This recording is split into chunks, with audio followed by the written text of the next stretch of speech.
తండ్రి, మరోసారి ఉన్నతమైన ఘనమైన నీ నామమునకు స్తుతులు స్తోత్రాలు చెల్లిస్తూ, దేవా గడిచిన కాలమంతా కాచి కాపాడి మరొక అద్భుతమైన అవకాశాన్ని ఇచ్చి నీ పాద సన్నిధికి మమ్మల్ని చేర్చావు.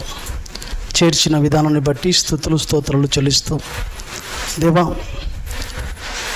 నీ పిల్లలంగా నిన్ను స్తుతించి నిన్ను గణపరిచే ధన్యతను కలిగి ఉన్న మేము, నీ పాద సన్నిధికి చేరుకున్న మేము మరోసారి నీ మాటలు వినపోచుండగా తండ్రి, చెప్పబడుతున్న మాటలో పరమార్థాన్ని ఆలోచించుటలో కృప చేయండి. ఇనువారు మాత్రమే ఉండి బ్రతుకులను శిక్ష వైపు మళ్లించుకున్నట్లో కాక నిత్యత్వం వైపు నిలబెట్టుకున్నట్లో కృప చేయండి. కొన్ని నిమిషాలు నీ పిల్లలతో విలువైన మాటలు మాట్లాడబోచుండగా సమయోచితమైన జ్ఞానము, మరి ముఖ్యంగా ఆత్మ సహాయాన్ని దయచేయమని పెడుతూ సమస్త ఘనత మహిమా ప్రభావం నీకే చెల్లిస్తూ ప్రభువైన యేసుక్రీస్తు పేరిట ఈ ప్రార్థన అడిగి వేడుకుంటున్నాం మా కన్న తండ్రి, ఆమేన్. కూడి వచ్చిన ప్రియమైన దేవుని వారలారా, ప్రభువైన యేసుక్రీస్తు పేరిట వందనములు శుభములు తెలియజేస్తూ మరోసారి మనందరికీ ఆయుష్ ఆరోగ్యాలతో మరొక నూతన మధ్యాహ్న కాల సమయంలోనికి మనందరినీ తండ్రి తన పాదచెంతకు నడిపించిన విధానాన్ని బట్టి తండ్రి అయిన దేవదేవుడికి ప్రభువైన యేసుక్రీస్తు పేరిట కృతజ్ఞతాస్తుతులు చెల్లిస్తున్నాను. ప్రియులారా, మళ్ళీ మనందరికీ ఒక అపురూపమైన అవకాశంగా మళ్ళీ ఈ సమయంలోనికి, ఈ వారం ఆదివారంలోనికి మనల్ని నడిపించిన తండ్రి అయిన దేవదేవుడికి కృతజ్ఞత భావం కలిగిన వారమై ఆ కన్న తండ్రి యొక్క మనసును, ఆయన ఉద్దేశాలను, ఆయన సంకల్పాన్ని తెలుసుకునే వారముగా, గుర్తెరిగిన వారముగా ఆ బాధ్యతలతో ముందుకు సాగవలసిన అవకాశం మన మీద ఉంది. కాబట్టి ఈరోజు కూడా ఆ తండ్రి ఉద్దేశాలేవో, ఆ తండ్రి యొక్క ఆలోచనలను, సంకల్పాన్ని తెలుసుకునే దిశ వైపుగా ముందుకు సాగాలని కోరుతూ, మరి ఈరోజు కూడా ఒక అద్భుతమైన విషయాన్ని, ఒక అద్భుతమైన అంశాన్ని తెలుసుకునే ప్రయత్నం చేద్దాం. అంశంగా రాసుకునగలిగితే, సృష్టికర్తను ఎరిగిన సృష్టి. ప్రియమైన దేవుని వారలారా, సృష్టికర్త అనగా మన కన్న తండ్రి, సాక్షాత్తు మన ఆత్మలకు జన్మనిచ్చినవాడు,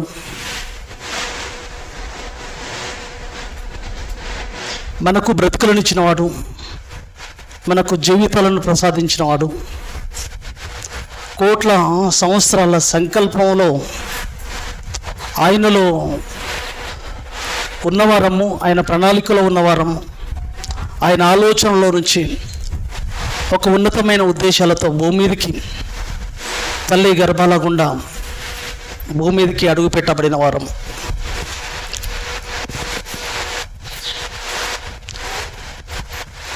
ఆ కన్న తండ్రి ఈ భూమి మీదకి ప్రసాదించిన మనల్ని,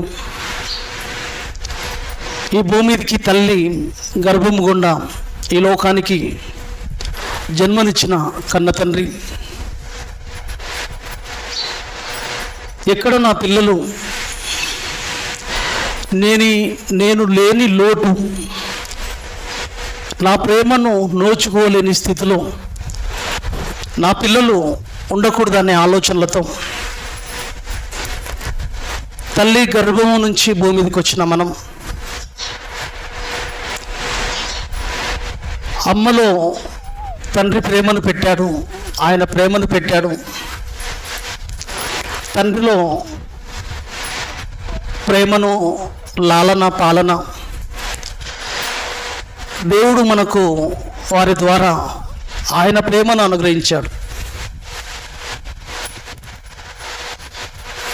ప్రేమైన దేవుని వారలారా,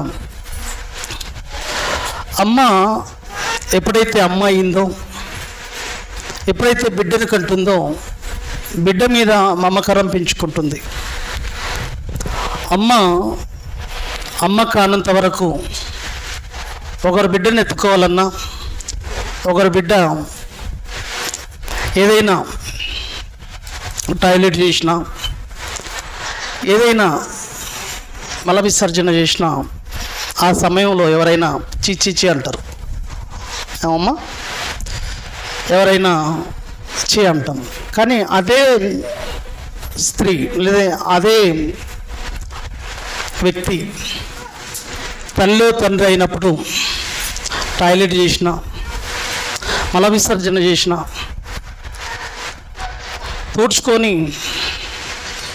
దాని గురించి అంత బాధపడం. అటువంటి ప్రేమ ఎక్కడి నుంచి వచ్చింది? అంతకుముందు లేని ప్రేమ. నా బిడ్డనే కదా, నా బిడ్డనే కదా, పోషింది నా బిడ్డనే అనే మమకారము కలిగింది. చూశారు, ఇది దేవుడు ప్రసాదించిన గొప్ప భాగ్యం. ప్రేమైన దేవుని వారలారా, బిడ్డ పైన తల్లికి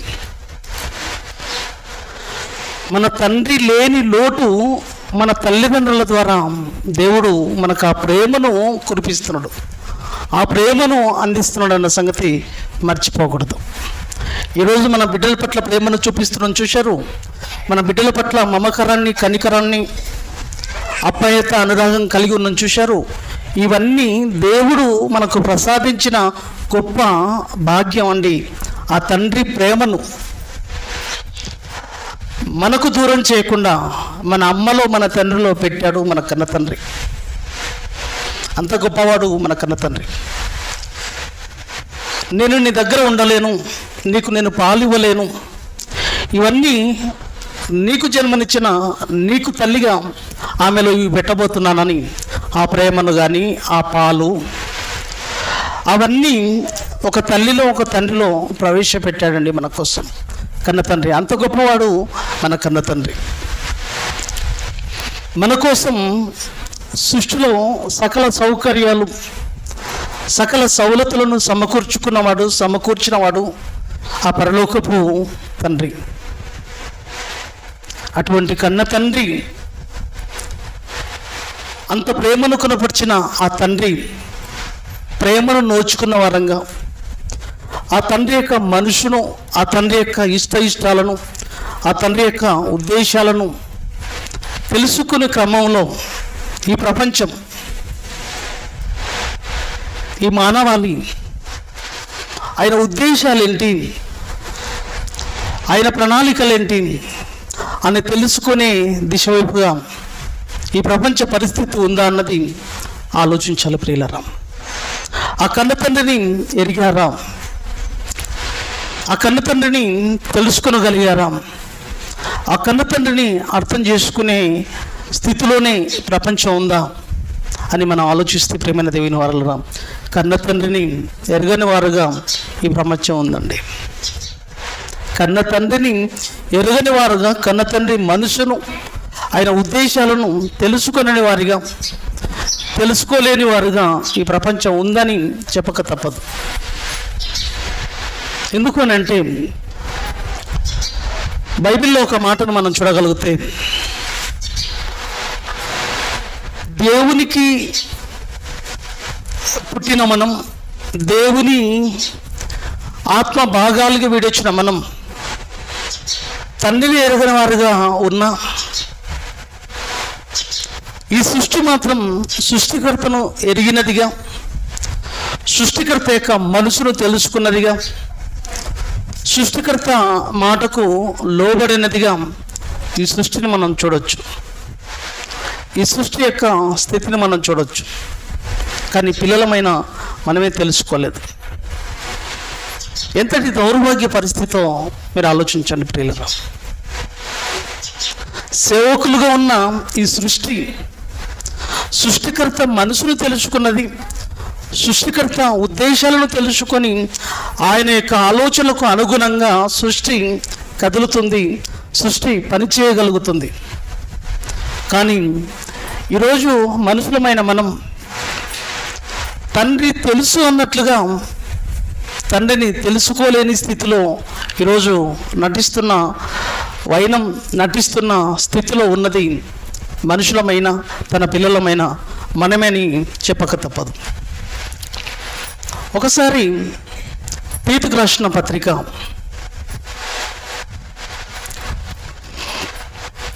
1వ అధ్యాయము,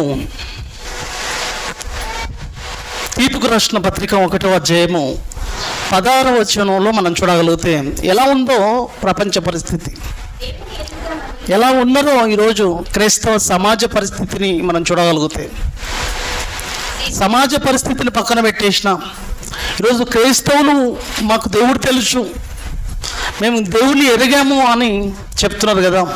ఎంతవరకు ఎరిగారు, ఎంతవరకు అర్థం చేసుకున్నారు అని మనం ఆలోచిస్తే ప్రియులరా, దేవుని ఎరుగుదుమని వారు చెప్పుకొందురు కానీ, ఏమండి, దేవుని ఎరుగుదుమని వారు చెప్పుకొందురు కానీ అసహ్యులను అవిధేయులను ప్రతి సత్కార్యము విషయములో లేదా ప్రతి సత్కార్యము విషయము భ్రష్టులై ఉండి తమ క్రియల వలన ఆయనను ఎరగమన్నట్టున్నారు. చూసారా, దేవుడు తెలుసు, దేవుడు 3 పదాలు మాత్రం తెలుసు. కానీ అసహ్యులు అవిధేయులను ప్రతి సత్కార్యము విషయము భ్రష్టులనై ఉండి తమ క్రియల వలన ఆయనను ఎరగమన్నట్టున్నారు.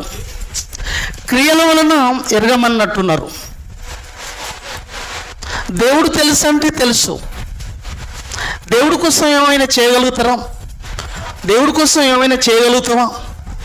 దేవుడి కోసం ఏమైనా చేయగలుగుతున్నారా అని ఆలోచిస్తే క్రియలను బట్టి ఆయనను ఎరగమన్నట్టున్నారంట. పేరుకు దేవుడు తెలుసు, క్రియలను బట్టి ఎరగమన్నట్టున్నారు. దేవుడి కోసం ఏదైనా చేస్తామమ్మా, దేవుడు అంటే తెలుసమ్మా అంటే తెలుసండి మాకు దేవుడు అంటే. మరి దేవుడి కోసం ఏదైనా కార్యక్రమం చేద్దాం, ఏదైనా సహాయం చేస్తారండి దేవుడి కోసం అని అంటే అబ్బాబ్బా మా వల్ల కాదండి, మాకు పరిస్థితులు అనుకూలించలేదండి, మా పరిస్థితులు బాగాలేవండి. చూసారా, ప్రతి సత్కార్యము విషయము భ్రష్టులనై ఉండి పనిచేయని వారై ఉండి తమ క్రియల వలన ఆయనను ఎరగమన్నట్టున్నారు. ఈరోజు దేవుని కార్యక్రమాలు ఉన్నాయి, రాగలుగుతారండి అంటే మాకు వీలు లేదండి, మాకు అవకాశం లేదండి, నేను రాలేవండి. ఏమండి, క్రియల వలన ఆయనను ఎరగమన్నట్టున్నారు. ఏమండి, సండే ఉంది ఈరోజు రాగలుగుతారండి అంటే లేదండి మాకు చుట్టాలు వచ్చారు, లేదండి మాకు ఈరోజు ఒంట్లో బాగాలేదు, ఏమండి మాకు కావాల్సిన వారు వచ్చారండి. దేవుడి కంటే ఎక్కువైన వాళ్ళ, దేవుడి కంటే ఎక్కువైన పరిస్థితుల, దేవుడి కంటే మించిపోయిన ఆలోచనలు ఉన్నాయి ఇంటి దగ్గర. ఎరిగినట్లండి ప్రతి సత్కార్యము వాక్య సంబంధమైన ఆలోచన విషయములలో భ్రష్టులనై ఉండి పనికిరాని వారై ఉండి తమ క్రియల వలన ఆయనను ఎరగమన్నట్టున్నారు. చూసారా, క్రియల వలన ఆయనను ఎరగమన్నట్టున్నారండి. దేవుడికి కావాల్సింది ఏందండి? ఆయన కార్యక్రమాలను, ఆయన ఆలోచనలను, ఆయన ఉద్దేశాలను, ఆయన యొక్క ప్రణాళికను, సంకల్పాన్ని సమాజానికి తెలియజేయడం, వాళ్ళ బ్రతుకులు పాటించడం, వాళ్ళ బ్రతుకుల్లో నెరవేర్చడం, ఇదే కదా దేవుని ఎరిగాము అనడానికి. క్రియల విషయంలో ఎరగమన్నట్టున్నారు. దేవుని ఎరుగుదమని వారు చెప్పుకుంటారు కానీ క్రియల విషయంలో మాత్రం దేవుని ఎరగలేదు. ఏమంటే ఎంతమంది దేవుడి కార్యక్రమాలంటే పరిగెత్తుకొని ఎంత దూరమైన దేవుని కార్యక్రమాలను చేయడానికి నా జీవితాన్ని, నా బ్రతుకును పణంగా పెట్టగలుగుతాను, ఏదైనా చేయగలుగుతాను, నాకు లేకున్నా సరే నా దేవుడు ముఖ్యం, నా దేవుడి తర్వాత ఏదైనా సరే అన్న స్థాయికి ఆ మనసును ఎరిగిన వాడువుగా, ఆయన ఉద్దేశాలను ఎరిగిన వాడువుగా, ఒక ఉన్నతమైన ప్రణాళిక మీద భూమి మీదకి వచ్చాను, ఆ సంకల్పాన్ని ఎరిగిన వాడువుగా భూమి మీద అడుగుపెట్టిన నీవు ఆ తండ్రి ఉండే లోకంలో నుంచి ఈ లోకంలోనికి పరదేశిగా పరవాసిగా కొన్ని రోజులు నేను యాత్రికులమును పరదేశులనై ఉన్నాను. యాత్ర ముగించుకునే లోపు ఒక పరదేశిగా బ్రతికి తిరిగి నేను ఉండే ఆ మహోన్నతమైన లోకానికి చేరువయ్యే దిశగా నా బ్రతుకులను, నా జీవితాన్ని మలుచుకోవాలన్న ఆలోచనలతో బ్రతుకుతున్న వారు ఎవరండి ఈరోజు? అదండి దేవుడి మనసు, దేవుడిని ఎరగడం అంటే. ఎంతమంది బ్రతుకుతున్నారు చెప్పండి ప్రియమైన దేవుని వారు? ప్రతి సత్కార్యము విషయము భ్రష్టులనై ఉండి, సత్కార్య విషయాలలో సత్కార్యము అంటే వాక్య సంబంధమైన పనులు చేయని వారై ఉండి, వారం మొదలుకుంటే ఈ వారం వరకు ఏ ఒక్క చిన్న పని చేశారు చెప్పండి? వాక్య సంబంధమైన పని. ఈ పని చేశాను, ఈ పని చేయగలిగాను, కొన్ని ఆత్మల భారం కలిగి నేను సమాజంలోనికి వెళ్ళాను, కొన్ని ఆత్మలను రక్షించే పనిలో నేను ముందుకు సాగాను. తమ క్రియల వలన వాళ్ళ చేష్టలను చూస్తే దేవుడిని ఎరగమన్నట్టున్నారు అంటున్నాడండి. చేష్టలు ఎలా ఉంటాయి? ఆదివారం అంటే పట్టదు, దేవుడి కార్యక్రమాలు అంటే పట్టదు, దేవుడికి ఇవ్వాలంటే చేతులు రావు, దేవుడికి ఏదైనా చేయాలంటే మనసు ఉండదు, దేవుడి కోసం ఎంత దూరమైనా వెళ్ళాలన్న ఆలోచన ఉండదు. వీటన్నిటిని బట్టి మనం చూస్తుంటే ప్రేమైన దేవుని వారలారా, దేవుని ఎరిగినట్ల దేవుని ఎరగనట్ల ఆలోచించండి. కానీ ప్రేమైన దేవుని వారలారా, సాక్షాత్ దేవుని కుమారులే దేవుని ఎరగని వారుగా ఉంటే ప్రియులారా ఆలోచించండి. తన పిల్లలైన మనకు దేవుడు ఏం తక్కువ చేశాడండి? ఏ విషయంలో తక్కువ చేశాడు? ఏ విషయంలో ఇది లేదు ఇది ఉంది అనకుండా మనకు కావలసిన ప్రతి అవసరతను, ప్రతి పరిస్థితిని, ప్రతి సమస్తాన్ని, ప్రతి క్షణము ఆ దేవదేవుడు మనకై తప్పిస్తున్నవాడు, మన కోసం పనిచేస్తున్నవాడు, మన కోసం పిల్లరా ప్రతి సెకండు ఆలోచిస్తున్నవాడు ఆ పరలోకపు తండ్రి. అటువంటి కన్న తండ్రిని ఎరిగిన వారముగా ఆయన కార్యక్రమాలలో ముందుకు మన బ్రతుకులను తీసుకుపోయే వారంగా ఎవరైనా కనబడుతున్నారా? ఆలోచించండి ప్రియులరా. వారం పోతే వారం వస్తుంది. ఏం జరుగుతుంది మన వలన? ఏం ఒరిగించాం దేవుడి కోసం? ఎరగడం అంటే ప్రేమైన దేవుని వల్లరా 3 పదాలు తెలియడం కాదండి. దేవుడు అంటే ఆయన ఉద్దేశాలు మన బ్రతుకుల పండడము, ఆయన అనుకున్నట్లుగా, ఆయన కోరుకున్నట్లుగా మన బ్రతుకులను ముందుకు నడిపించుకోవడము, ఆయన మనసు, ఆయన యొక్క ఆలోచన, ఆయన సంకల్పం, ఆయన ఉద్దేశాలను తెలుసుకుంటూ దాని ప్రకారంగా బ్రతకగలిగినప్పుడు, దాని ప్రకారంగా నిలబడగలిగినప్పుడు అప్పుడండి దేవుడిని ఎరగడం అంటే. అది ప్రేమన దేవుని వారలారా, దేవుని ఎరగడం అంటే. ఒక్కసారి సృష్టిని చూడగలిగితే ప్రేమన దేవుని వారలారా, సృష్టిని చూడగలిగితే సృష్టి దేవుడిని ఎరిగిందో ఎరగలేదో ఒక్కసారి ఆలోచిస్తే, సృష్టి ఎంత చక్కగా దేవుడి మనసును, దేవుని యొక్క ఉద్దేశాలను అర్థం చేసుకోగలిగిందో, దేవుడి కోసం సృష్టి ఎంత చక్కగా పనిచేస్తుందో, దానిని చూసైనా, వాటిని చూసైనా మన బ్రతుకులను మార్చుకోవాలి, మన బ్రతుకులను సరిచేసుకోవాలని దాని ద్వారా కూడా దేవుడు నేర్పుతున్నాడండి. సృష్టి ద్వారానైనా నా పిల్లలు నన్ను ఎరగాలి, నన్ను తెలుసుకోవాలన్న ఒక ఆలోచన దేవుడు కలిగి ఉన్నాడు. రోమిలకు రాసిన పత్రిక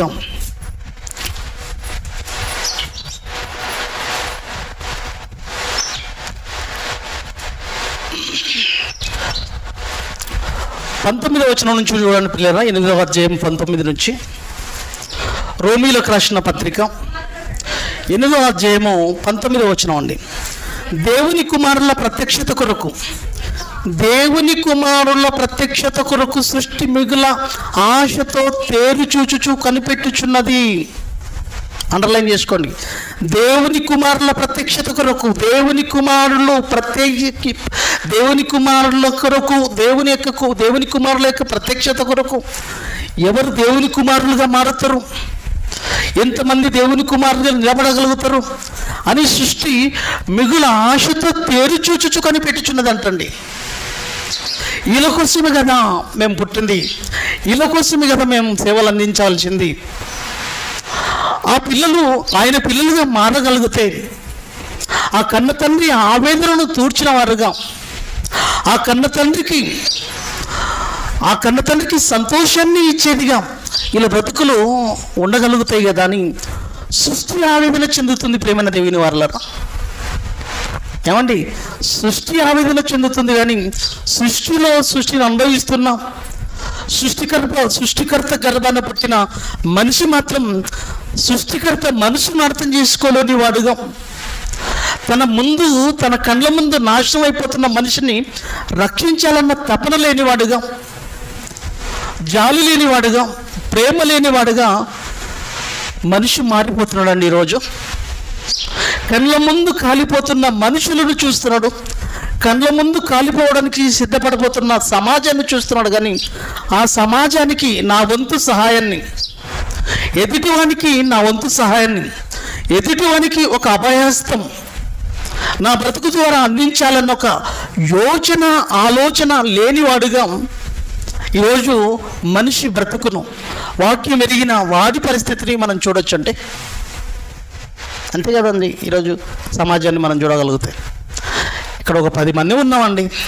10 మందిలో ఎవరికి ఉందండి ఈ ఊరిలో కొంతమందిని చూస్తుంటే బాధ తన్నుకొస్తుంది చెప్పండి. కండ్ల ముందు కాలిపోవడానికి, కండ్ల ముందు శిక్షలోనికి వెళ్ళిపోవడానికి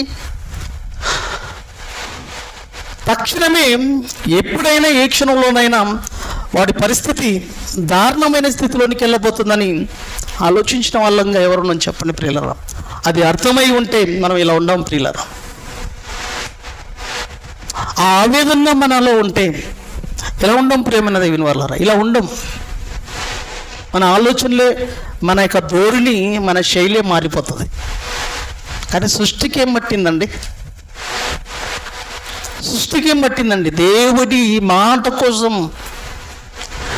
దేవుడిని ఎరిగినదిగా, దేవుడి మనసును, దేవుడి ఆవేదనను తెలుసుకున్న దానిగా అది ఎటువంటి ఆలోచన కలిగి ఉంది చూస్తే, దేవుని కుమారుల ప్రత్యక్షత కొరకు ఎవరెవరు మారుతారు,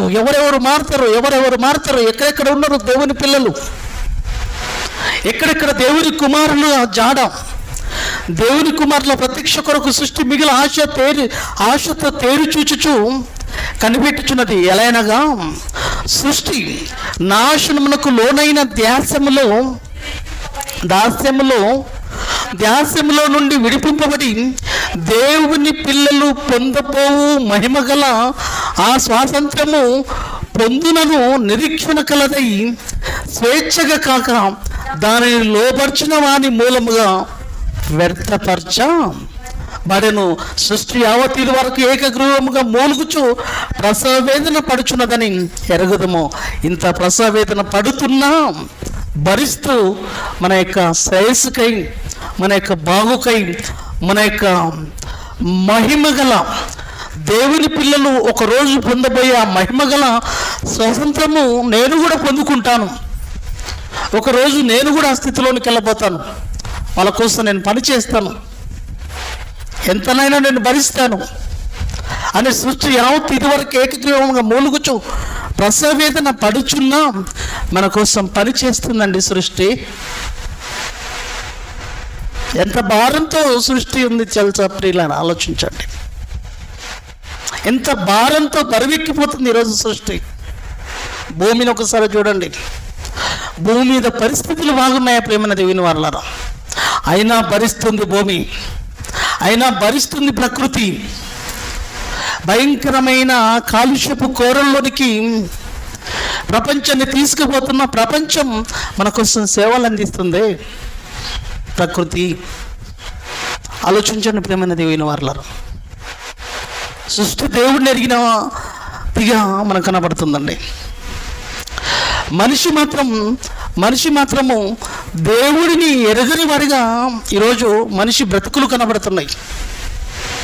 ఒక అద్భుతమైన సంఘటన మనం చూడగలిగితే, ఒక అద్భుతమైన విషయాన్ని మనం చూడగలిగితే, దేవుని యొక్క ఆలోచనలోనికి వెళ్ళి మనం చూడగలిగితే, న్యాయాధిపతులు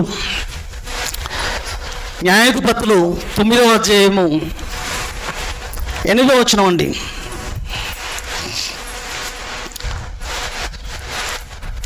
సృష్టి దేవుని ఎరిగింది అనడానికి, దేవుని మనసును తెలుసుకున్నదని, దేవుని శాసనాలను, దేవుని యొక్క ఆలోచనలను తూచా తప్పకుండా వాటి బ్రతుకులు అవి పాటిస్తున్నాయని, దేవుడి కోసమే, దేవుడు మాట మీదనే సృష్టి నిలబడ్డదని, ప్రకృతిలో ఉన్న ప్రతి పదార్థము దేవుడి యొక్క ఉద్దేశాల మేరకే కదులుతుందని, ఈ మాటలు చూస్తే మనకు అర్థమైతే ప్రేమన దేవుని వారలారా,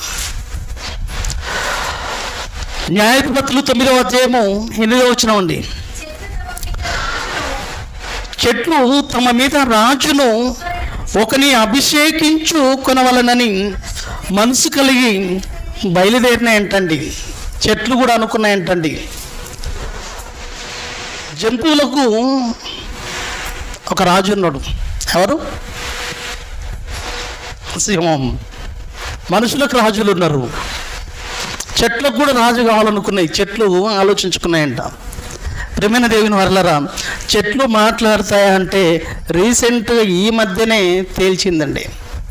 చెట్లు మాట్లాడుకుంటాయి, చెట్లు సంభాషించుకుంటాయి. ప్రకృతిలో ఉన్న ప్రతి పదార్థానికి వినికిడి ఉంది. చెట్లు మాట్లాడుకుంటాయి. చెట్లు వేర్ల లోపల సంకేతాలు బయలుదేరుతాయంట, ఒక చెట్టు నుంచి ఒక చెట్టుకు సంబంధాలు. రీసెంట్గా ఒక వీడియో కూడా వచ్చింది, ప్రస్తుతం మన దగ్గర లేదు. ఒక సైంటిస్ట్, ఒక శాస్త్రవేత్తలు రుజువుపరిచారు. అవి ఎలా సంభాషించుకుంటాయంటే కింద వేర్ల మధ్యన వాటికి సంకేతాలు పంపుకుంటాయంట ఒకదానికొకటి.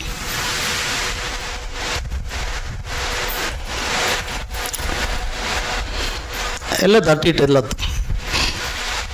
న్యాయాధిపతులు 9:8లో చెట్లు తమ మీద రాజును ఒకరిని అభిషేకించుకొనవలెనని మనసు కలిగి బయలుదేరి మమ్మును ఏలుమని ఎవరి దగ్గరికి వెళ్ళిపోయాయంట తెలుసా? ఒలివ చెట్టు నడగగా. ఒలివ చెట్టు ఏమని చెప్తుంది? ఒలివ చెట్టు దగ్గరికి అన్నీ వెళ్ళాయంటండి చెట్లన్నీ. వెళ్ళినప్పుడు ఆ ఒలివ చెట్టు అంటుందంట, దేవునిని మానవులను దేని వలన నరులను సన్మానించుదురో ఆ నా తైలము నీయక మాని చెట్ల మీద రాజునై ఉండి ఇటు అటు ఊగుటకు నేను వచ్చేదనా అని వాటితో నన్ను ఎందుకు సృష్టించాడు? నేను ఎందుకు పుట్టాను? నన్ను ఎందుకు పుట్టించుకున్నాడు? ఒక రాజుగా ఉండడానికి కాదు, మీ మీదుగా రాజ్యాధికారం చేయడానికి కాదు. నా పని ఏంటో తెలుసా? నా ఆలోచన ఏంటో తెలుసా? దేవుని మానవులను దేని వలన నరులను సన్మానించుదురో ఆ తైలము నీక మాని చెట్ల మీద రాజునై ఉండి ఇటు అటు ఊటకు నేను వచ్చేదనా? ఏమనుకున్నాడు అసలు? నా గురించి ఎన్ని కలలు కన్నాడు నన్ను పుట్టించడంలో దేవుడు. నా విధి, నా కర్తవ్యాలను మర్చి నేను రాజుగా ఉండాలా? నేను తైలాన్ని ఇవ్వాలి, మనుషులకు తైలాన్ని ఇవ్వాలి. దేవుడిని నరులను సన్మానించుదురో ఆ నా తైలంతో, ఆ తైలం ఇవ్వకుండా నేను రాజునవడమా? నెవర్. అవకాశం లేదే లేదు.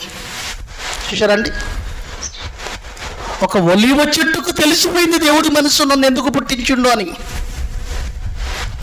కానీ ఈరోజు మనం అసలు బ్రతుకెందుకో తెలియదు, ఎందుకు పుట్టావో తెలియదు, ఏం చేయాలో తెలియదు, ఎందుకోసం వచ్చావో తెలియదు, ఏం చేస్తున్నావో నీకు తెలియదు. ఎవరో బాబు రాజు అవుతావంటే అవుతా, ఏమండి రాజు అవుతావంటే అవుతా. ఒక్కడికి రాజు అయ్యే అవకాశమా? ఒక రాజ్యాధికారం పొందడం అంటే మామూలు విషయమా? ఒక రాజ్యాధికారం పొందుకోవడం అంటే మామూలు విషయమా? అందరు కలిసి నన్ను సన్మానించి రాజును చేస్తా అంటే నేనెందుకు గాను? నా పైసా ఖర్చు లేకుండా దేశం మీద రాజుగా ఏమండి? కానీ మోసేకి తెలిసిపోయిందండి దేవుడి సంకల్పం. ఏమయ్యా, రాజు అవుతావా? నీవు రాజువు కావడానికి జస్ట్ నువ్వు నా పైసా ఖర్చు పెట్టని అవసరం లేదు. ఫరో కుమార్తె అంటే చాలు. నువ్వు ఫరో కుమార్తె అంటే చాలు. ఏమైపోతావు నువ్వు? ఐగుప్తు దేశానికి రాజు, ఐగుప్తు దేశానికి చక్రవర్తివి. ఫరో తర్వాత నీవే రాజు. అంతటి ఔన్నత్యాన్ని, అంతటి ఉన్నతమైన స్థానాన్ని పొందుకునే గొప్ప ఆపర్చునిటీ, గొప్ప అవకాశం. ఫరో కుమార్తె అని చెప్పేసి, ఫరో కుమారుడు అని చెప్పేసి, ఫరోకు నేను ఒక కుమారుని, ఆమె కుమారుడను అని నీవు చెప్పేస్తే చాలు అన్నప్పుడు మోసే నెవర్, నా పుట్టుక, నా బ్రతుకు, దేవుని ప్రణాళిక, దేవుని సంకల్పం ఇవన్నీ నేను మర్చిపోయాను అనుకుంటున్నారా?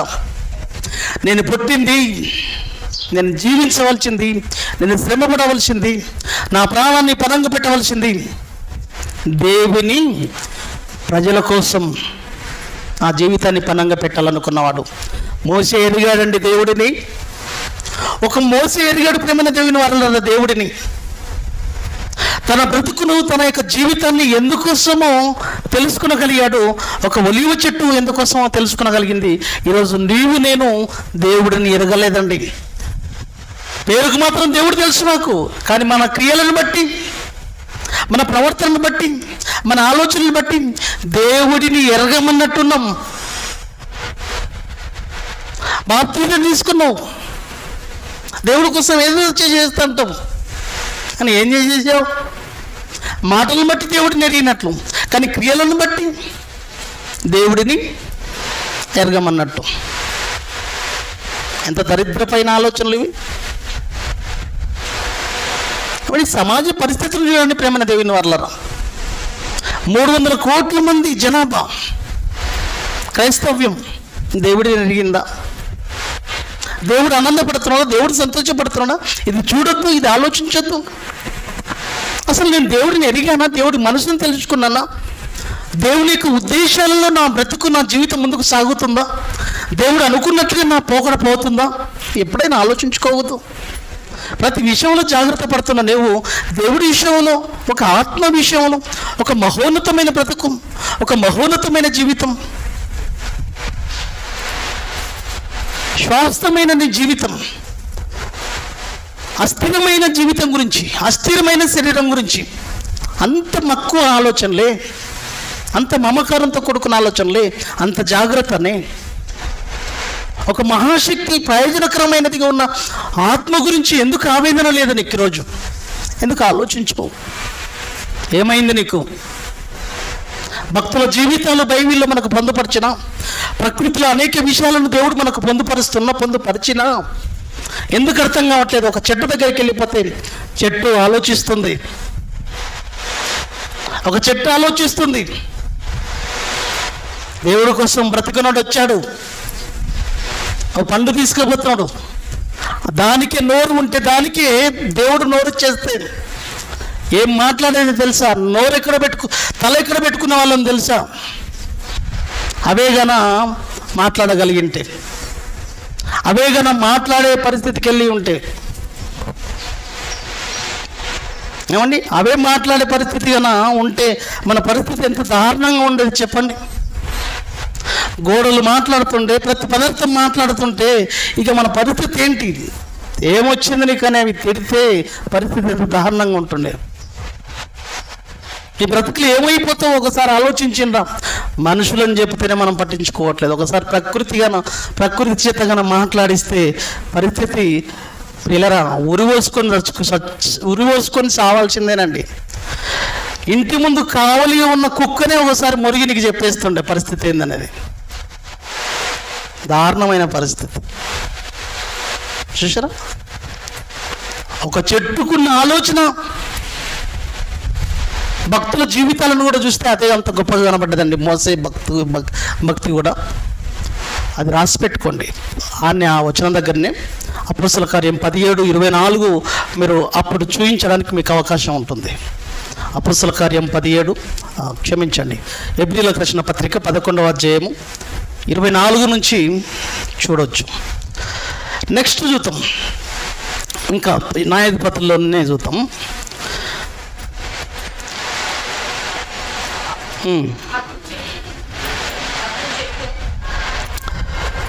అని వాటితో నన్ను అప్పుడు చెట్లు నీవు వచ్చి మమ్మల్ని ఏలుమని, ఆ తర్వాత ఎక్కడ వెళ్ళిపోయినాయి?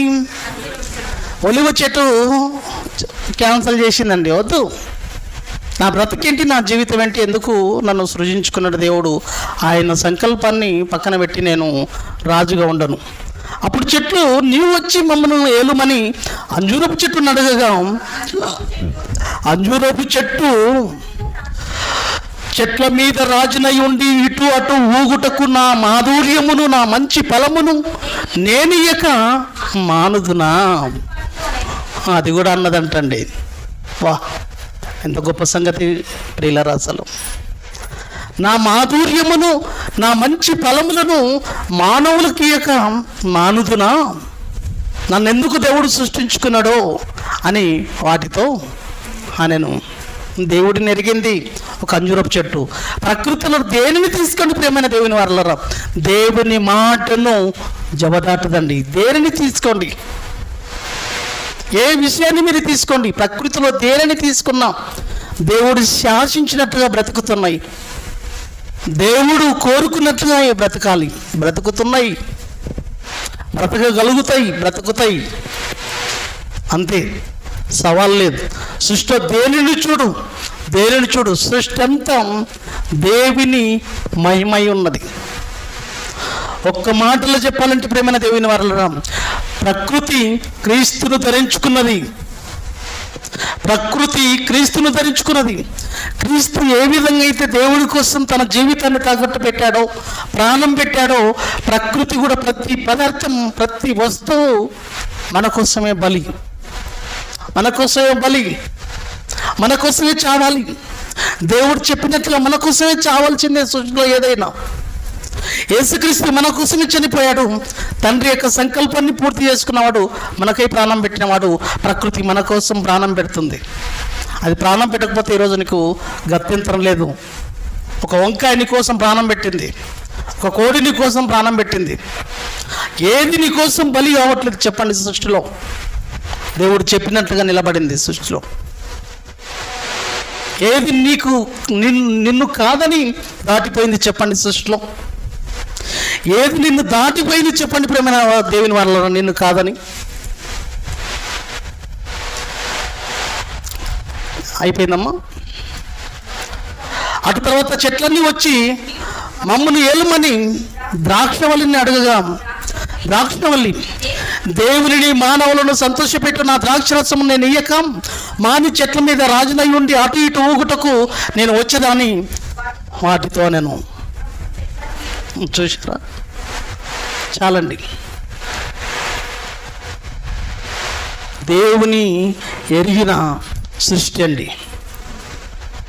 ఒక అద్భుతమైన విషయాన్ని చూస్తే బైబిల్లో చాలా అద్భుతం అండి. ఒక అద్భుతమైన సంగతిని మనం చూడగలిగితే, పాత నిబంధనలో పరో కాలానికి మనం వెళ్ళగలిగితే, పరో దేవుని ఎరగని వాడుగా ఎప్పుడైతే పరో ఉన్నాడో, మనుషులు దేవుని ఎరగని వారుగా ఎలా అయితే ఉన్నారో పరో కూడా దేవుని ఎరగని వాడు. పరోరు 5:2 వచనంలో, నిర్గమకాండం 5:2 వచనంలో ఒక అద్భుతమైన సంగతిని ఇక్కడ కూడా చూద్దాం. పరో, నేను అతని మాట విని ఇశ్రాయేలును పోనిచ్చుటకు యెహోవా ఎవడు? ఏంటండి అసలు దేవుడిని ఒక మానవుడు మాట్లాడుతున్నమాట. యెహోవా ఎవడు?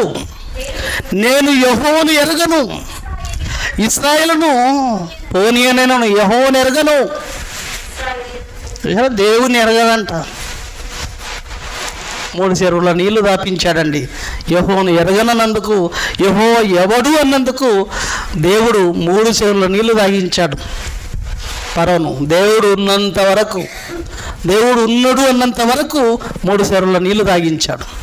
అటువంటి సందర్భంలో ఒక అద్భుతమైన సంగతిని మనం నేర్చుకోలే ప్రేమైన దేవుని వారలారా. ఇక్కడ దేవుని ఆలోచన ఎంత గొప్పదో, సృష్టి దేవుని కోసం ఎలా పనిచేస్తుందో, సృష్టి దేవుని ఎలా ఎరిగినదిగా మనకు కనబడుతుందో ఆలోచించగలిగితే, అటువంటి సందర్భంలో అలా అన్నప్పుడు నిర్గమకాండం 8వ అధ్యాయం 2వ వచనంలో ఏమంటున్నాడు చూడండి. నిర్గమకాండం 8వ అధ్యాయము 2వ వచనంలో, నీవు వారిని నొల్లని ఎడల ఇదిగో నేను నీ పొలిమరలన్నిటినీ కప్పల చేత బాధించెదను. ఏటిలో కప్పలు విస్తారముగా పుట్టును. అవి నీ ఇంట, నీ పడక గదిలోనికి, నీ మంచం మీదకి, నీ సేవకుల ఇళ్ళలోనికి, నీ జనుల మీదకి, నీ పొయ్యిలోనికి, నీ పిండి పిసుకు తొట్లలోనికి ఎక్కి వచ్చును. ఆ కప్పలు నీ మీదికి, నీ జనుల మీదికి, నీ సేవకులందరి మీదికి వచ్చినని యెహోవా సెలవిచ్చుచున్నాడని చెప్పాను. దేవుడు సెలవిచ్చినట్లుగా కప్పలు ఎక్కడ వెళ్ళిపోయాయంటండి? ఇశ్రాయేలు ఐగుప్తీయులు నివసిస్తున్నది ఒకటే ప్రాంతంలోనండి. వాళ్ళు నివసిస్తున్నది ఎక్కడ? ఒకే దేశంలోనే. ఏమండి, కప్పలకు తెలిసిపోయిందండి దేవుని కోసం బ్రతుకుతున్న వారెవరు, దేవుని కోసం బ్రతకని వాళ్ళు ఎవరు. కేవలం ఐగుప్తుల ఇండ్ల దగ్గరికి వెళ్ళాయి. పక్కన ఇశ్రాయేల్ ఇండ్లు ఉన్నాయి. ఇక్కడ మోసే ఉన్నాడు, ఇక్కడ ఫరో ఉన్నాడు. ఫరో ఈ ఇంటిలోనికి వెళ్ళిపోయా కానీ మోసే ఇంటిలోనికి రాలేదండి. ఎలా తెలిసిపోయింది చూడండి. వాటికి ఆలోచించిన ఆశ్చర్యం కాదు ఇది. అవి ఆజ్ఞాపించినట్లు ఎక్కడ వెళ్ళిపోవాలి? బెడ్ల మీదకి, పరుపుల మీదకి, పిండి పిసికి తొట్టెలోనికి, పొయ్యిలలోనికి, ఎక్కడ చూసిన కపలమాయమే. ఇశ్రాయేల్ ఇళ్ళలోకి అయితే వెళ్ళలేదండి. ఇదెంత అద్భుతమైన ఆశ్చర్యం చూడండి. దేవుడు ఆజ్ఞాపించినట్లుగా, దేవుడు సెలవిచ్చినట్లుగా అవి మాత్రం వెళ్ళాయి. దేవుడి మాటను నెరవేర్చాయి. ఎక్కడ వెళ్ళాలనో అక్కడ వెళ్ళాయండి. ఇశ్రాయేల్ ఇళ్ళలోనికి మాత్రం అస్సలు వెళ్ళలేదండి. వాళ్ళ నివాసంలోనికి వెళ్ళినట్లుగా అస్సలు మనం చూడమండి. ఇక్కడ నివసిస్తున్నది ఒకటే ప్రాంతంలో, ఐగుప్తు దేశంలో, కానీ వాళ్ళ ఇళ్ళలోనికి మాత్రమే వెళ్ళాయి. కానీ దేవుడు చెప్పినట్లుగా దేవుని ఎరిగినాయండి. జీవరాశులు దేవుని ఎరిగినాయి. జీవరాశులు దేవుని ఎరిగి, దేవుని మనసును అర్థం చేసుకొని, దేవుడు చెప్పినట్టుగా దేవుడు శాసనాన్ని ఉల్లంఘించకుండా ఆయన మాటను గౌరవించి, ఆయన మాటను ప్రేమించి వాళ్ళ ఇళ్ళలోనికి వెళ్ళమంటే వెళ్ళాయి. కానీ ఇంకొక ఆశ్చర్యకరమైన విషయం ఏంటో తెలుసా ప్రేమైన దేవుని వారలారా? మీరు చావాలంటే దేవుడు చెప్పినట్టుగా చచ్చిపోయాయండి. దేవుడి కోసం చచ్చిపోయాయండి అవి. 13వ వచనంలో కప్పలు చచ్చిపోవాలని దేవుడు అంటే కప్పలు చచ్చిపోయాయండి వాళ్ళ ఇళ్ళలోనే. అంటే దేవుడి కోసం ప్రాణం పెట్టే ప్రేమైన దేవుని వారలారా, యెహోవా మోసే మాట చొప్పున చేశాను. ఏమని చేసిండు చూడండి. ఇండ్లలోనేమి, ఎల్పలలోనేమి, పొలంలోనేమి కప్పలు ఉండకుండా చచ్చిపోయాయంటండి వెళ్ళి దేవుడు సెలవిచ్చినట్లుగానే. ప్రాణం పోగొట్టుకున్నాయండి దేవుడి కోసమే. చూసారా? ప్రకృతి క్రీస్తును ధరించుకున్నది అనడానికి ఇదొక సజీవ సాక్ష్యం కాదా? మరి నీ ఎవరిని ధరించుకున్నావు? దయ్యాన్ని ధరించుకున్నావు. దయ్యపు గుణాలే, దయ్యపు స్వభావాలే, దయ్యపు చూపులే, దయ్యపు ఆలోచనలే, దయ్యపు నడవడి, దయ్యపు ప్రవర్తన. ఏమండి, పేరుకు మాత్రం క్రైస్తవులం. పుకారు దేవుడితో, ఏమండి, పుకారు దేవుడితో. ఏదైనా ఆపద వచ్చినా, ఏదైనా బాధ వచ్చినా దేవుడు అంటావు. శికారు మాత్రం ఎవరితో? దయ్యంగాడితో. పుకారేమో ఈయనతోనో, శికారేమో వాడితో. ఇదండి మన బ్రతుకులు, మన జీవితాలు. ఏమండి, జంతువులు దేవుని కోసం చచ్చిపోంటే చచ్చిపోతున్నాయండి. ప్రాణం పెట్టాలంటే ప్రాణం పెట్టాయండి.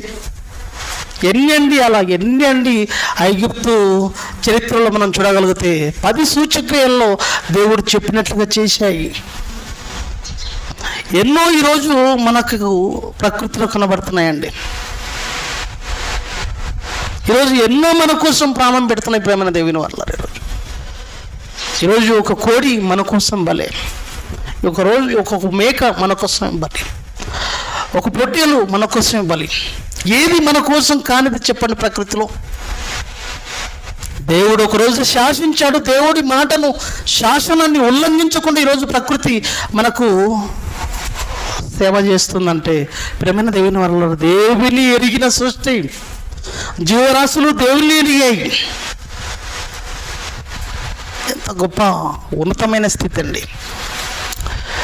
యోబు గ్రంథం 38వ అధ్యాయం 39వ వచనంలో ఇంకా జీవరాశుల గురించి మనం ఆలోచిస్తే దేవుడి కోసం ఎంత ఉన్నతంగా బ్రతుకుతున్నాయి, దేవుని కోసం ఎంత ఉన్నతంగా ఆలోచిస్తున్నాయి, దేవుని యొక్క ఆలోచనల కోసం అవి ఎంతగా తప్పిస్తున్నావో మనం చూడగలిగితే ప్రేమైన దేవుని వారలారా, యోబు గ్రంథం 38-39వ వచనం, ఆడు సింహం నిమిత్తము నువ్వు ఎర్రను ఏటాడగవా?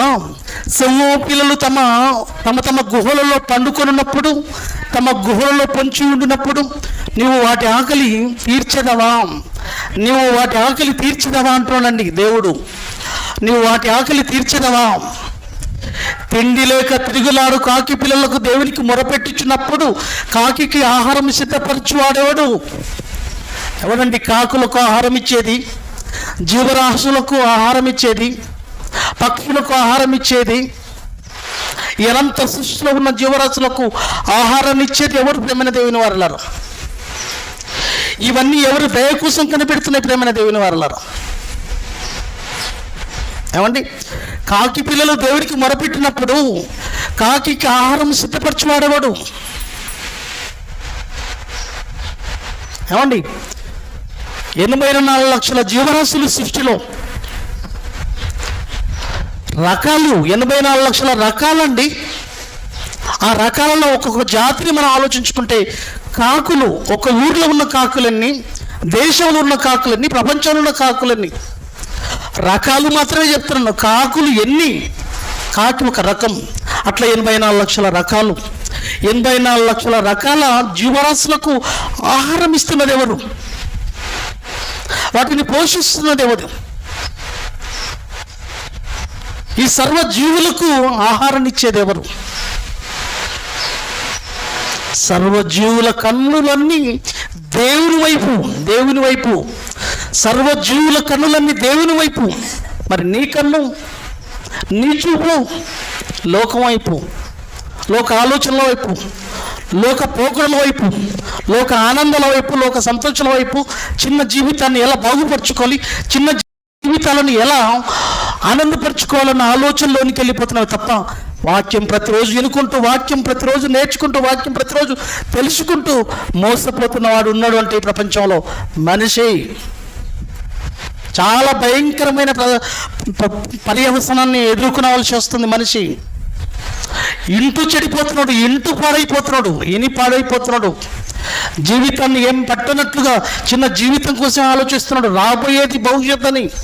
ఆ రాబోయే భవిష్యత్తు కోసం మంచి పునాది ఈ బ్రతుకులోనే వేసుకోవాలన్న ఆలోచన లేని, సోయి లేని వాడుగా బ్రతుకుతున్న వాడేవాడు అంటే ఈ ప్రపంచంలో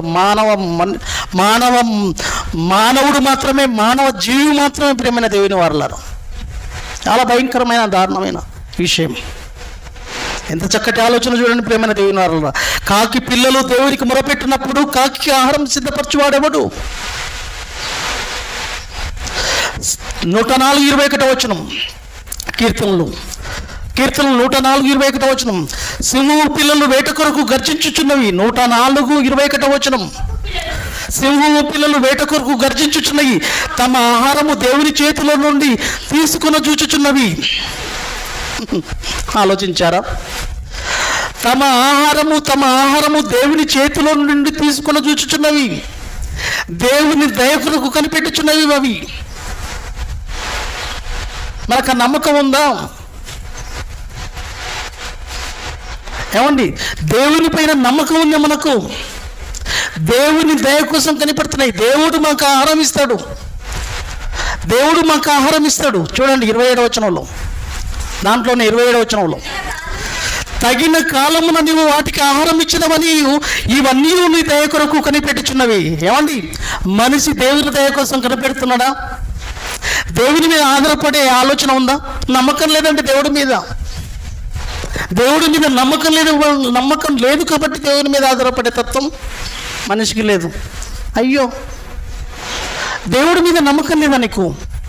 పక్షులు 84 లక్షల జీవరాశులకు ఆహారాన్ని ఇస్తున్నది ఎవరు? ఆకాశంలో ఉన్న పక్షిని ఏమన్నాడండి దేవుడేమన్నాడు? ఆకాశంలో పక్షిని ఏమన్నాడమ్మా? పదం అది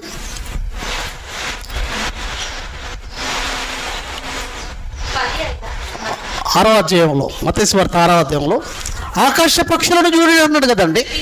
చాలు, ఆకాశ పక్షులను చూడండి అన్నాడు. ఆ విత్తము కొయ్యవు, కోట్లలో కూర్చుకునవు. చూసారా? శ్రేష్టమైనది మీ బ్రతుకు, శ్రేష్టము కానిది వాటి బ్రతుకు. శ్రేష్టమైన బ్రతుకులు మనవి, శ్రేష్టం కానీ బ్రతుకులు వాటివి. శ్రేష్టమైన మన కోసం దేవుడు చేయాలనుకుంటున్నారా? కానీ ఒకటే ఒకటి ప్రేమైన దేవుని వారు నమ్మకం లేదండి మనకు దేవుడి మీద.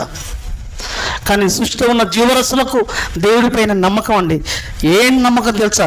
తగిన కాలమున నీవు వాటికి ఆహారం ఇచ్చేదవని ఇవన్నీ ఈ 84 లక్షల జీవరాశులన్నీ నీ దయ కొరకు కనిపెట్టుచున్నాయి. మనం ఎందుకు కనిపెడతలేమో తెలుసా? దేవుడు ఏం చేస్తాడులే, ఏమి ఇస్తాడులే. ఎవడు ఆధారపడతాడండి దేవుడి మీద? డాక్టర్ల మీద ఆధారపడతాం, ఇంట్లో ఉన్న డబ్బుల మీద ఆధారపడతాం, అధికారుల మీద ఆధారపడతాం. ఎవడన్నా బలిసినోడు ఉంటే తెలుసు నాకు అనుకుంటావు, సంతోషపడతావు. కానీ దేవుడు ఉన్నాడన్న ఆలోచనతో దేవుడి మీద ఆధారపడే తత్వం నీకు ఉంటుందా? ఆ నమ్మకం ఉందా? అనుమానం అండి నీకు దేవుడు చేస్తాడో లేదో. ప్రకృతిలో ఉన్న జీవరాశులన్నీ ఎలా బ్రతుకుతున్నాయి అనుకుంటున్నారు ప్రేమైన దేవుని వారలారా? వాటికి ఆహారము ఎవరిచ్చేదారని యోగులు అడుగుతున్నాడు. దేవుడు సర్వజీవులకు ఆహారం ఇచ్చేది ఈ ప్రపంచంలో దేవుడు అండి, సృష్టికర్త అండి. తగిన కాలమున తగినంత ఆహారం, గిన్నెలు లాగేయడం నీవు.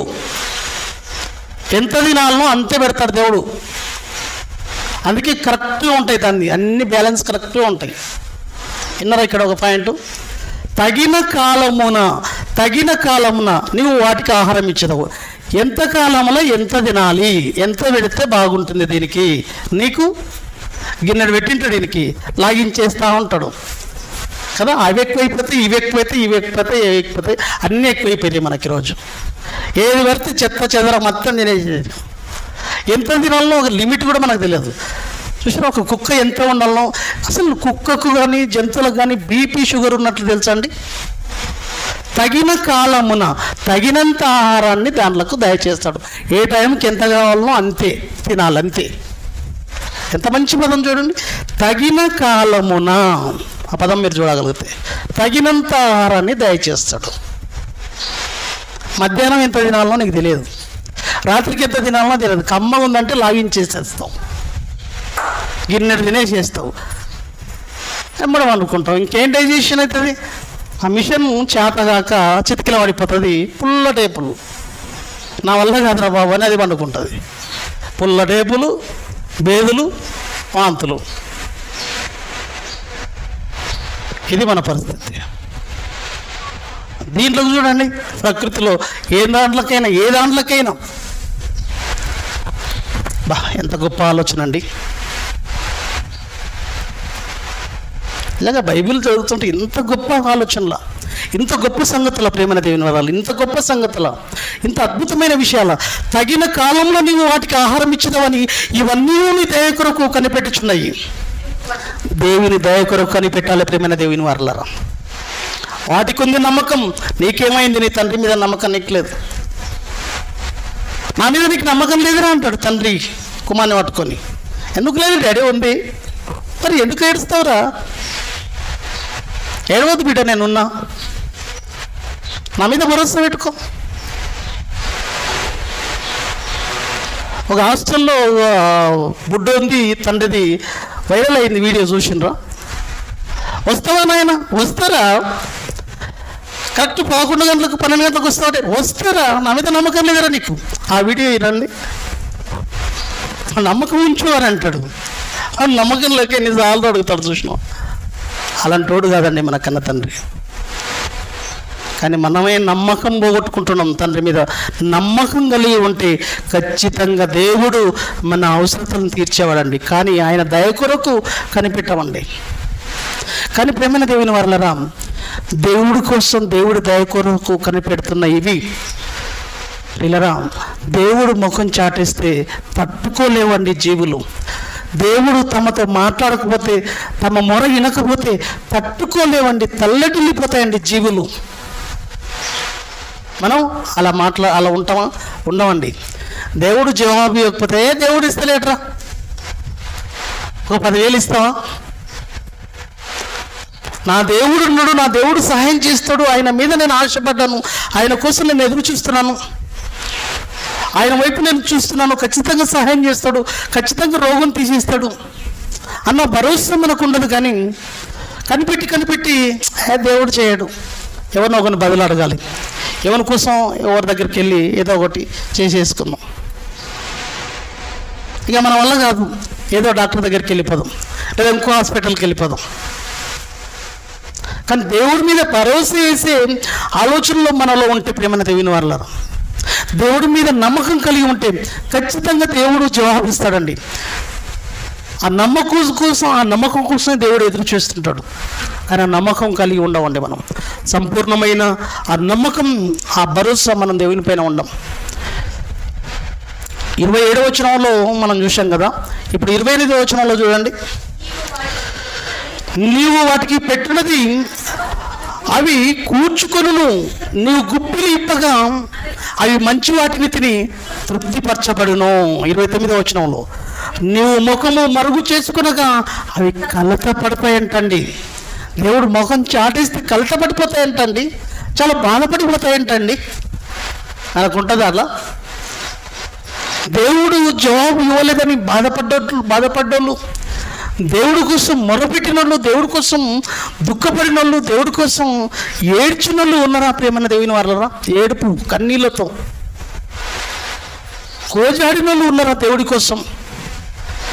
ఈ జీవులు అంత ప్రేమన్న దేవుని వారలారా, జీవులు ఎంత భరోసా అండి దేవుడు అంటే, వీటికి ఎంత నమ్మకం ప్రేమైన దేవుని వారలారా మనకు నేర్పిస్తున్నాడండి. వీటికి ఇంత నమ్మకం ఉంటే నీకెందుకు నమ్మకం లేదు, నీకెందుకు భరోసా లేదు నా మీద, నీవెందుకు నన్ను నమ్మట్లేదు? వాటికంటే శ్రేష్టమైనది కదా నీ బ్రతుకు. శ్రేష్టమైన నీ గురించి నేనెందుకు ఆలోచించను? సమస్తం నీకోసం వీటిని సృష్టించినప్పుడు, వీటిని పోషిస్తున్నప్పుడు నిన్ను పోషించనని నీవు ఎలా అనుకుంటున్నావు అంటున్నాడు దేవుడు. వీటికి ఇస్తున్నది ఎవడు? వీటికి చేస్తున్నది ఎవరు? నేనే కదా. వీటిని చూసుకుంటున్నప్పుడు నిన్ను పక్కన పెట్టేస్తానే నువ్వు ఎలా అనుకుంటున్నావు? కానీ నువ్వు నమ్మకం లేకపోవడం వల్లనే, నువ్వు నమ్మకపోవడం వల్లనే నన్ను నువ్వు దూరం చేసుకుంటున్నావు. నువ్వు ముఖము మరుగు చేసుకునగా అవి కలతపడును. చాలమ్మా, నువ్వు వాటి ఊపిరి తీసిపోయినప్పుడు అవి ప్రాణములు విడుచును, మంటి పాలగును. మనకు కావలసిన పదం వీడికి. నువ్వు ముఖము మరుగు చేసుకునగా అవి కలత పడతాయంటండి, కలత చెందిపోతాయంటండి. దేవుడు మాతో మాట్లాడట్లేడు, దేవుడు మా మొర వినట్లేదు, దేవుడు మా వైపు చూడట్లేదని తల్లడిల్లిపోతాయంటండి పక్షులు. కానీ మనం అలా చేయమండి. ఇంట్లో మమ్మీ మాట్లాడకపోతే, డాడీ మాట్లాడతలేడు, మమ్మీ ఎందుకో డాడీ నా మాటలు వినట్లేదు, అసలు నన్ను ఎందుకు పట్టించుకోవట్లేదు, నేను మాట్లాడుతుంటే కూడా పట్టినట్టుగా వెళ్ళిపోతున్నాడని ఒక బిడ్డ వాపోతుంటుంది, తల్లడిల్లిపోతుంటుంది, మమ్మీతో చెప్పుకుంటుంటుంది. తండ్రిగా నీకు ఎంత బాధ ఉంటుంది, ఇంకా ఉండాలి, ఇంకా నేనేంటో తెలియాలి, నా విలువ ఏంటో తెలియాలి, నేను అంటే ఏంటో తెలియాలి అని తండ్రి అలా ముఖం చాటేసుకొని వెళ్ళిపోతుంటాడు తెలుసా. కానీ అలా తలడిల్లిపోవాలండి మన దేవుడి కోసం. కానీ అది లేదండి మనకు. ఇదండి సృష్టి దేవుడిని ఎరగడం అంటే. ఏమైనా దేవుని వారలారా ఆలోచించండి. దేవుని యొక్క ఉన్నతమైన వాక్కులు, దేవుని యొక్క ఉన్నతమైన ఆలోచనలు ఎంత గొప్పవో ఆలోచిస్తే అద్భుతమైన సంగతులు ప్రేమైన దేవుని వారలారా. దేవుని ఎరగడం అంటే ఏంటో మాట చూపిస్తూ చూడండి. ప్రకటన గ్రంథం 3:8 ముగించుకుందాం. ప్రకటన గ్రంథము 3వ అధ్యాయం 8వ వచనం. నీ క్రియలు నేను ఎరుగుదును, నీకున్న శక్తి కొంచెమై ఉండినను నీవు నా వాక్యమును గైకొని నా నామమును ఎరుగననలేదు. నా నామము ఎరుగననలేదు. ఇది చాలము. నీ క్రియలు నేను ఎరుగుదును, నీకున్న శక్తి కొంచెమై ఉండినను నీవు నా వాక్యమును గైకొని నా నామమును ఎరగననలేదు. అంటే వాక్యమును గైకొని, వాక్యపు ప్రకారము, వాక్యపు వెలుగులో మన బ్రతుకులను, మన జీవితాలను కట్టుకొని సర్వలోకానికి వెళ్ళి సర్వసృష్టికి సువార్త ప్రకటించే పనిలో, సువార్తను అందించే క్రమంలో మనం నిలబడగలిగితే మన బ్రతుకులో, మన జీవితాలలో జీవరసులు దేవుని యొక్క ఆజ్ఞను తూచ తప్పకుండా ఇలా పాటించి దేవుడు చెప్పినట్లుగా కప్పలు ఎక్కడ వెళ్ళాలనో అక్కడ వెళ్ళి, మనం కూడా దేవుడు ఎక్కడ వెళ్ళమన్నాడు, సర్వలోకానికి వెళ్ళి సర్వసృష్టికి సువార్త ప్రకటించమన్నాడు.